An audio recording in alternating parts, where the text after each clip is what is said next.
Further debate? The Honourable Member for Etobicoke North. Thank you, Speaker. Possibly after the merger of ridings, Speaker, it will expand to include Centre, but for now it is Etobicoke North. I'm privileged to speak in a number of different capacities, not only on a personal basis, parliamentary basis, but also as a physician. And I would wholeheartedly support my colleague, Dr. Helena Jasic, as you know, a former medical officer of health and now the MPP for Oak Ridges Markham. At the outset, Speaker, I would like to call attention not only of this House and of yourself and to the people of Ontario, the presence of easily one of the most distinguished physicians in Ontario, the Honourable Dr. Charles Tatter.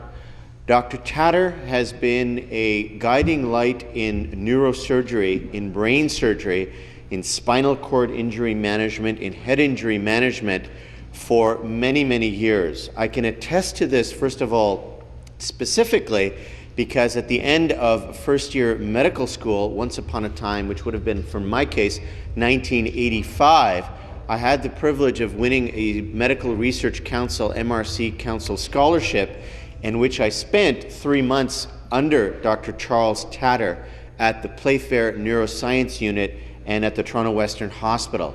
And I can tell you that the elegance and the energy and the dedication and the compassion that he brought not only to teaching us, his students, but also in the broader framework, legislators and decision makers, was something that was really to be remarked. And clearly this is an individual whose probably every last word governments should rush to implement.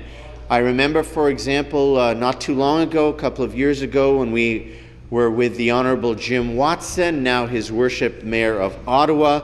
We were in the riding of Etobicoke North at the Elmbank Community Centre, and Dr. Tatter will recall, where we were actually distributing helmets courtesy of the Government of Ontario to young folks and basically using that as a media opportunity to emphasize the issue of head injury because, of course, Dr. Tatter is one of the world's, literally the world's leading experts on head injury management. So I would clearly support my colleague, Dr. Jasic, for bringing forward this particular resolution, which, as you'll know, Speaker, is a proposal to create a select committee to study modes of transportation such as the all-terrain vehicles or ATVs, snowmobiles, motorized vehicles, motorcycles, scooters, and so on. It's clear from those of us who have been watching this particular area develop over time is that as vehicles and modes of recreation get a little bit more exotic, that people who may not be necessarily properly trained to use them, or maybe, for example, a bunch of kids are out for a joyride, it's leading to, unfortunately, more and more debilitating injury. And these are very serious injuries. There's very few parts of the human body, Speaker, that are perhaps as unforgiving as a brain injury. I mean, there's talk now that we can regenerate and graft skin. We give you kidneys, you got 2, eyes, you got 2, heart muscle, maybe some other parts of the heart will take over.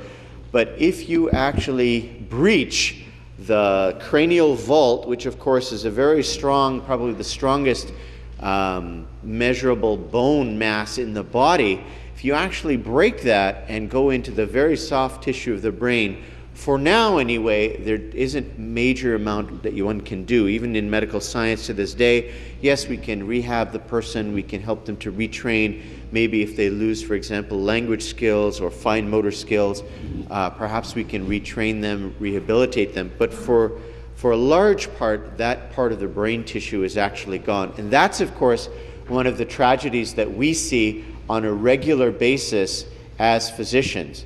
And in particular, unfortunately, we're seeing more and more individuals, particularly kids and folks in general, who are suffering debilitating brain injuries. For example, something on the order of about 150 people on average are hospitalized or visit emergency rooms every week, Speaker, because of injuries on all-terrain vehicles, ATVs, and snowmobiles in Ontario. We know, for example, 550 cyclists actually have similar numbers, and these can be sometimes life-threatening, but also life-quality threatening.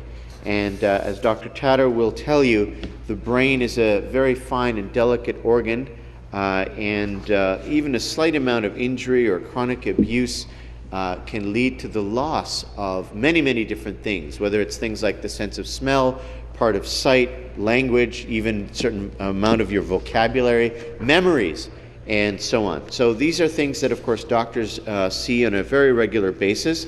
I'm pleased also that Dr. Helena Jasic, our MPP from Oak Ridges Markham, who's bringing forward this particular resolution, has certainly done the due diligence and has acquired ringing endorsements, resounding endorsements from the Ontario Medical Association and the Pediatricians Alliance of Ontario. I have, for example, here in my possession a letter of endorsement from Dr. Yamashiro, who is the president of the Pediatricians Alliance of Ontario and the chair of the Pediatric Medicine section at the Ontario Medical Association.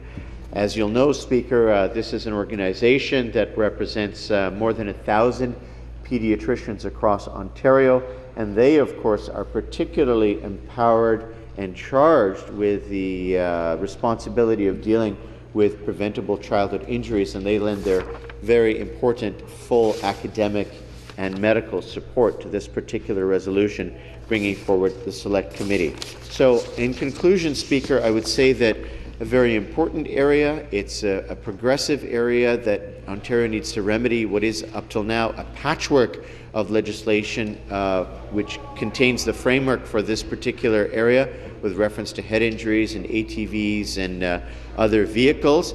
And I would say, certainly in the presence of one of my former professors and, as I say, one of the leaders of neurosurgical management, it deserves to be passed immediately. Thank you, Speaker.